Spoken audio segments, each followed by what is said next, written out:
देखेंगे कि इतनी पढ़ाई के बाद आपको क्या लगता है कि दुनिया के सबसे बड़े डिप्लोमेट कौन थे? मैं कहूंगा सबसे बड़े डिप्लोमेट एक श्री कृष्ण थे, एक हनुमान जी थे। नहीं, और बहुत सीरियस उत्तर दे रहा हूं मैं आपको कि अगर आप उनको कूटनीति के परिप्रेक्ष्य से देखें कि किस सिचुएशन में थे, उनको मिशन क्या दिया गया था, किस तरीके से उन्होंने हैंडल किया था। और हनुमान जी ने तो माने उसके साथ इतना इंटेलिजेंस भी और मिशन के आगे भी बढ़ गए थे। उन्होंने सीता को वो कांटेक्ट भी किया था, पूरी लंका की खबर ली, लंका को जला भी दिया उसके बाद। माने कैसे डिप्लोमेट निकले, माने ऑल पर्पस मल्टीपर्पस डिप्लोमेट। 10 बड़े स्ट्रेटेजिक कॉन्सेप्ट जो इंटरनेशनल रिलेशन मैं हर कॉन्सेप्ट का आपको एक महाभारत में इक्विवेलेंट दे सकता हूं कि अगर आप कहें अरे आज मल्टीपोलर वर्ल्ड है, उस समय भी अगर कुरुक्षेत्र के मैदान में क्या हो रहा था, वो मल्टीपोलर भारत था जिसमें अलग अलग राज्य थे। सबको कहा गया कि आप उनके साथ हैं, मेरे साथ हैं। 1-2 नॉन अलाइन निकले बीच, जैसे बलराम थे या रुक्मा थे। या अब हम कहते हैं कि ग्लोबलाइज दुनिया है, इंटरडिपेंडेंस है, हम सब पे ये बाधाएं हैं, कंस्ट्रेंट। अर्जुन की दुविधा क्या थी?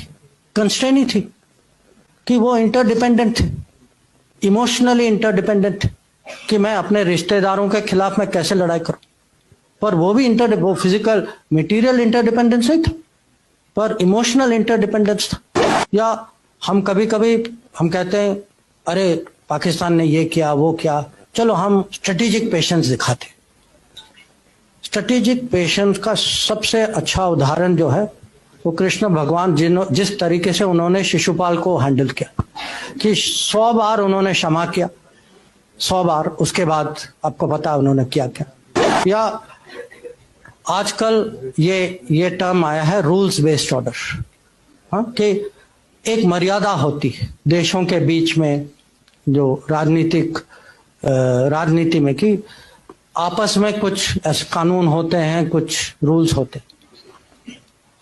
महाभारत की कहानी क्या है कि जो रूल्स का उल्लंघन करते हैं, जैसे कर्ण या दुर्योधन, वो अपने आखिरी समय में खुद उनको अचानक रूल्स याद आ जाती कि वो कहते हैं भाई ये नहीं करो क्योंकि ये रूल के मुताबिक। और पूरी जिंदगी जो है उन्होंने उसी रूल्स का उन्होंने पालन नहीं किया था। आज हम कभी कभी आपस में हमारी डिबेट होती है कि हमारे खिलाफ हमसे बड़ा देश। अब ये याद रखिएगा कि पांडव जो है, पांडव कौरव की प्रोपोर्शन जो थी वो 7-11 थी, कि वो छोटी फौज थी, उनके पास छोटी फौज थी पर बड़ी सोच थी।